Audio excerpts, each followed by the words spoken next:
Cathedrals and humans.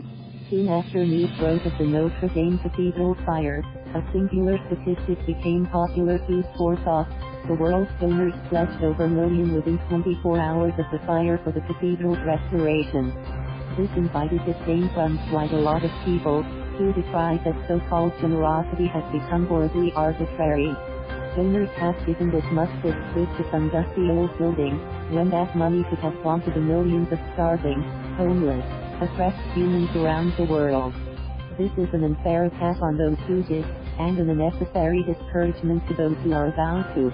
I can only hope it does not dispirate others who have only just decided to support a charity, whether it's as prominent as the Notre Dame, or as close to home as post-earthquake rehabilitation.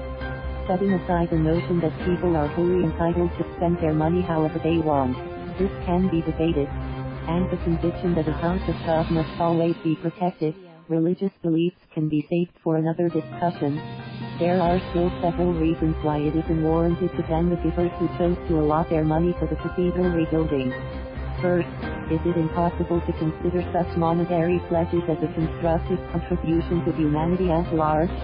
In the never-ending effort to make the world more livable and humane, there are numerous causes to support aid for famished nations, cancer research, cultural preservation, the fight against trafficking, you name it.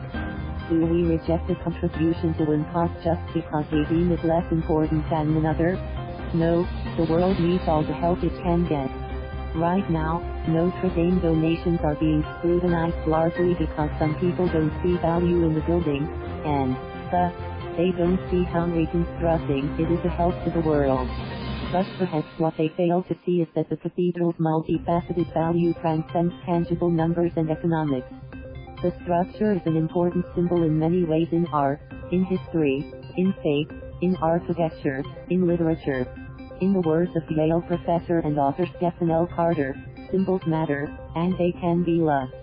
And they can offer some refuge for those who seek a sense of peace and understanding in a bewildering world. Dusty old things like the Notre Dame, like the Barasson Church, like the Spoliarium are part of the livable, humane world we are trying to build. Preserving them is essential in preserving humanity. This is not to say that cathedrals and artworks are as valuable as human life. I am one of those who holds that the utmost measure of humanity is our effort to ease the suffering of others.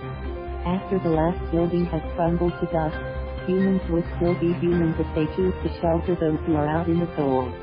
However, I don't believe that this is a dichotomy, that we have to choose between preserving buildings and aiding humans. They are not mutually exclusive. You can aid for an ancient structure and still be a giver to humans, too.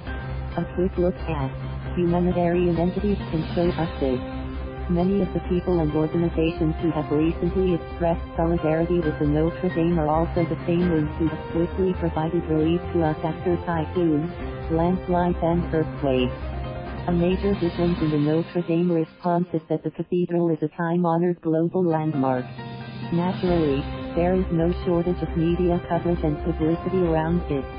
This, combined with the growing anti-rich sentiment in France and around the globe, makes for a dramatic if not distorted lens through which some may see charitable giving.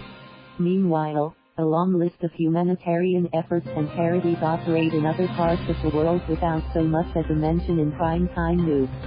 Yet, there they are, fueled by donors and volunteers, at least some of whom are no doubt also supporters of physical symbols like the cathedral. The bottom line is this: we are allowed to care for the Notre Dame. We are allowed to support the constructive causes that we choose. And as long as we have the heart and resourcefulness and sincerity, we don't have to be discouraged by arguments as to who should give what where. Cathedrals, humans we can care for both and more. Hyacinth@mail.com. Thank you for watching. Please subscribe.